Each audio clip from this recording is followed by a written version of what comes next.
dosamu sudah diampuni.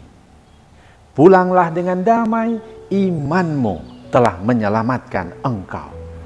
Begitu wanita yang datang kepada Yesus dengan beban yang berat, dia pulang dengan sukacita, penuh damai sejahtera, karena semua beban-bebannya dilepaskan, dihapuskan, dan dia hidup baru sebagai anak Allah. Sebaliknya Simon hidup dalam beban, bahkan menggerutu. Karena apa? Karena ada 3 alasan ini. Wanita itu datang kepada Yesus. Wanita itu merasa terundang oleh Yesus dan membawa semua beban-bebannya untuk dibebaskan, dilepaskan. Sedangkan Simon sebaliknya, dia yang mengundang Yesus, dan karena itu ketika Yesus masuk, dia lupa banyak hal yang penting, yang prinsipil yang dibuat oleh wanita itu. Alasan kedua dan ketiga, simak selengkapnya video ini.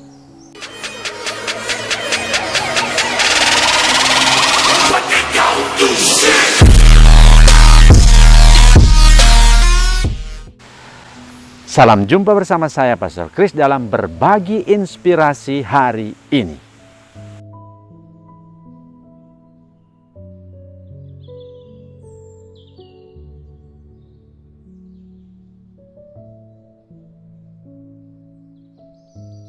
Di dalam Tuhan Yesus kita selalu diberi kesempatan untuk mengalami damai sejahtera. Apa yang disabdakannya kepada kita, marilah kamu semua yang letih lesu dan berbeban berat, aku memberikan kelegaan kepadamu. Dan itu dialami oleh wanita pendosa berat. Tetapi ketika dia datang kepada Yesus, dia mengalami sukacita besar, dia pulang dengan damai sejahtera. Karena apa? Karena dalam perjumpaan dengan Tuhan Yesus, dia mengalami apa yang disebut dengan pengampunan dosa. Dosamu sudah diampuni. Ini kekayaan yang Tuhan Yesus berikan kepada kita, orang-orang Kristen, pengikut-pengikut Kristus. Supaya apa? Boleh mengalami kasih Yesus, boleh mengalami pengampunan Bapa, boleh mengalami hidup baru, boleh menikmati sukacita dan damai sejahtera dalam hidup kita lewat apa? Pengampunan dosa. Dosamu sudah diampuni. Seorang ibu bertanya kepada saya, Pastor, mengapa mesti mengaku dosa kepada pastor? Pastor juga kan berdosa. Betul, pastor berdosa, malah mungkin pastor lebih berdosa dari kamu semua.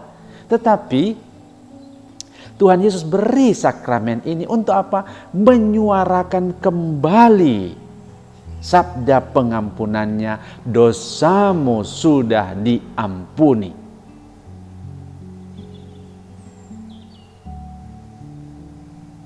Apakah kita hanya perlu dengan bayang-bayang saja? Apakah kita harus menghayal kata-kata Yesus, dosamu sudah diampuni? Yesus butuh sakramen. Karena itu dia panggil para murid. Untuk apa? Menyuarakan, pergilah, wartakanlah, dan baptislah mereka. Pergilah juga, wartakanlah kemurahan hati Allah dengan perbuatan-perbuatan, dengan kata-kata. Itu yang disebut sakramen. Dan Tuhan Yesus beri kepada kita sakramen ini supaya dia yang tidak kelihatan menjadi kelihatan, dia yang tidak terdengar menjadi terdengar. Sabdanya berkumandang lagi, pengampunannya dialami kembali. Lewat mana? Kata-kata. Dari siapa? Itulah orang-orang yang diangkatnya, para rasul dan pengganti-penggantinya. Mana itu? Uskup, para imam yang di kamar pengakuan mengatakan, dosamu sudah diampuni. Bukan berarti dia sendiri tidak berdosa, tapi dia sekarang mau menyuarakan, mau menyalurkan kuasa pengampunan Yesus supaya orang yang mengalami tertekan, berbeban berat seperti wanita pendosa ini pulang dengan damai sejahtera. Kalau pastor-pastor tidak boleh lagi begitu, mengapa mesti perlu lagi pengkhotbah? Bukan kayak gitu kata-kata manusia saja, tapi mereka menyuarakan kabar keselamatan Tuhan kepada dunia. Maka perlu orang-orang, Yesus juga bisa buat dalam sabdanya yang langsung secara spiritual, tapi kita butuh tanda-tanda. Maka apa yang spiritual yang Yesus mau sampaikan kepada dunia disuarakan oleh mana? Para pengkhotbah. Sabda pengampunan disuarakan lewat mana? Bapa pengakuan, dosamu sudah diampuni. Dan begitulah yang dialami oleh wanita ini. 3 hal penting yang dibuat oleh wanita ini, yang menjadi kekayaan kita, yang kita terima lewat sakramen tobat, sakramen pengampunan dosa. Apa itu? Wanita ini datang, merasa diundang oleh Yesus dengan beban-bebannya. Dia datang kepada Yesus, menjumpai Yesus dan buat ritus pembersihan. Apa itu? Itulah pembasuhan kaki, peluk damai, dan pengurapan dengan minyak. Yesus menegur Simon. Karena apa? Dia merasa mengundang Yesus. Dan karena itu lupa pada ritus yang luar biasa indah ini. Apa itu? Pembasuhan, peluk damai, cium damai, dan pengurapan. Dia sibuk menyiapkan makanan, soal perut, tapi lupa ritus pembasuhan, ritus pembersihan, ritus pengampunan dosa. Dan itu yang dibuat oleh wanita ini. Sakramen tobat adalah undangan Yesus. Bukan kita mengundang Yesus seperti Simon, tapi Yesus mengundang kita. Marilah kamu semua yang letih lesu berbeban berat, aku memberikan kelegaan kepadamu. Maka orang-orang yang punya telinga yang peka, punya hati yang terbuka, datang seperti wanita ini. Untuk apa? Buat ritus pembasuhan, ritus pembersihan, ritus untuk pengampunan dosa.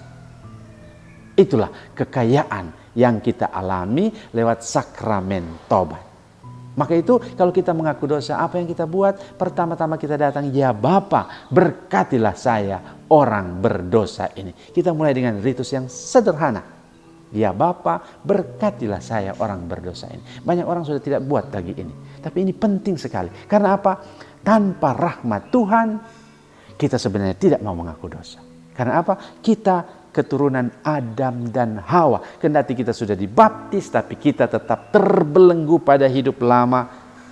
Kendati kita sudah menjadi keturunan Yesus, anak Allah, sehingga kita sebut putra putri Allah, saudara-saudari sebapa dalam Yesus, tapi banyak hal masih terbelenggu, masih terikat, masih hidup dalam kebiasaan Adam dan Hawa. Apa itu?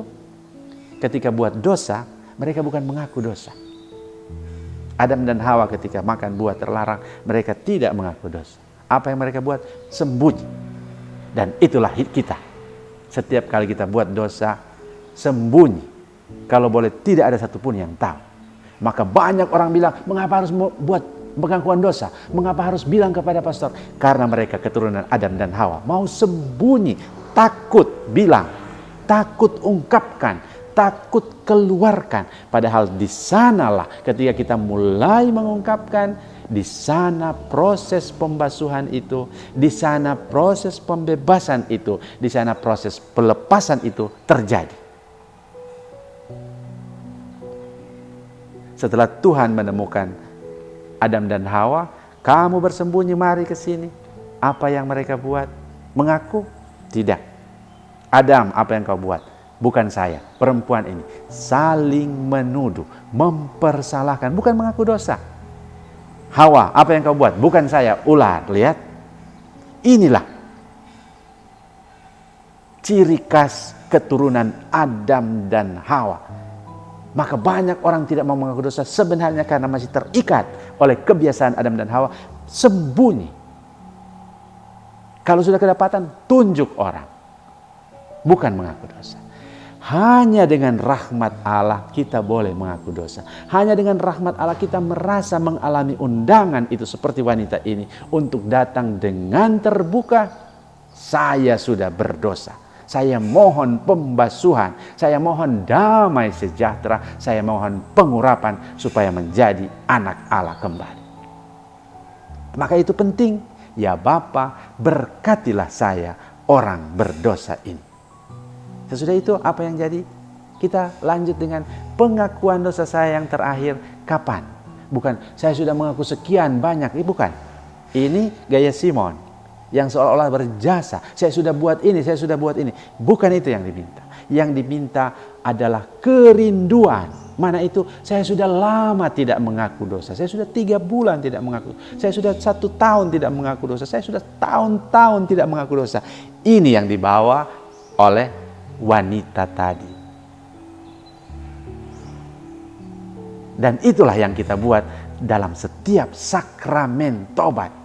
Dengan rendah hati kita mohon berkat Tuhan. Dengan rendah hati kita menyatakan kerinduan kita. Bukan saya yang undang Yesus, tapi Yesus yang mengundang saya. Saya mau datang kepadamu ya Yesus.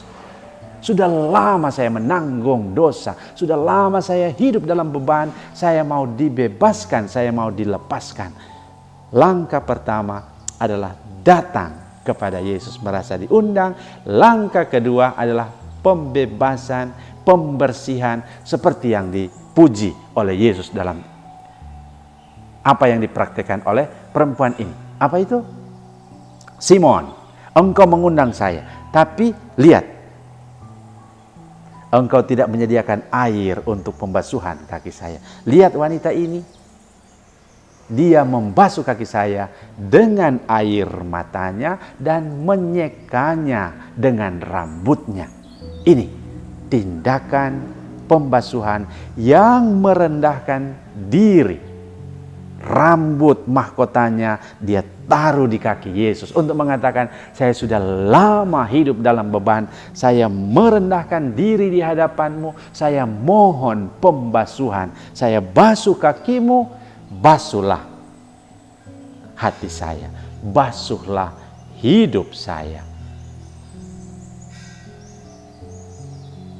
Yang kedua, yang Tuhan Yesus bilang kepada Simon apa? Engkau tidak memeluk saya ketika saya masuk dalam rumahmu.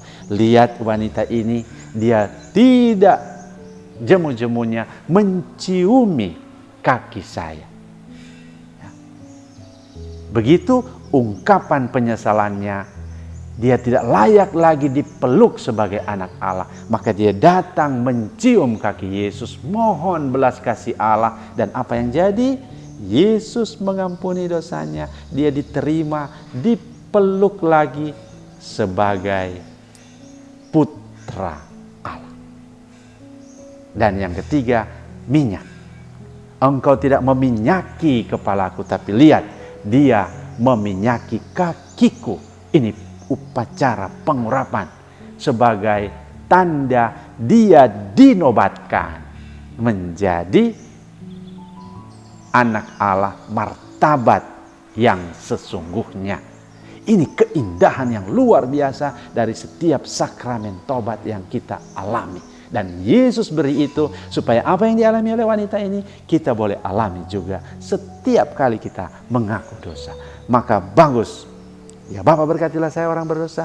Pengakuan dosa saya terakhir kapan? Dengan rindu saya sudah lama tidak mengaku dosa. Dosa-dosa saya ialah pembersihan, pembasuhan saya ungkapkan. Supaya apa? Ada damai sejahtera dan martabat kita dipulihkan, diurapi menjadi anak Allah. Kita yang sudah jauh seperti anak yang hilang, sudah menjadi budak, boleh diterima kembali dalam pelukan cinta Tuhan, diurapi menjadi anak Allah.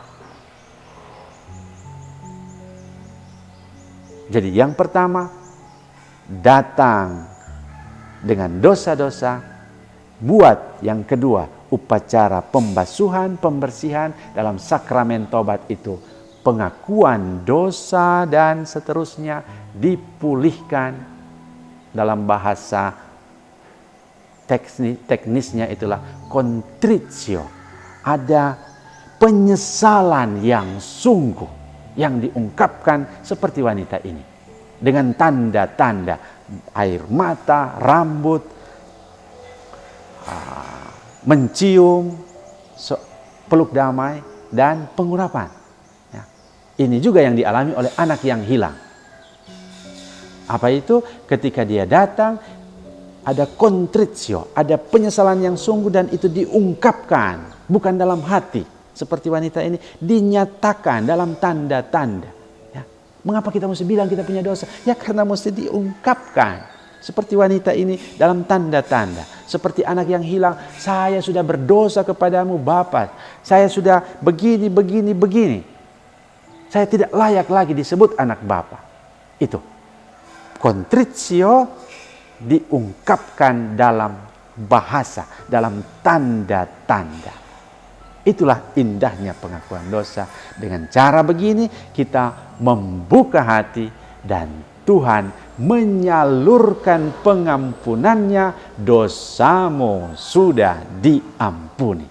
Wow, luar biasa.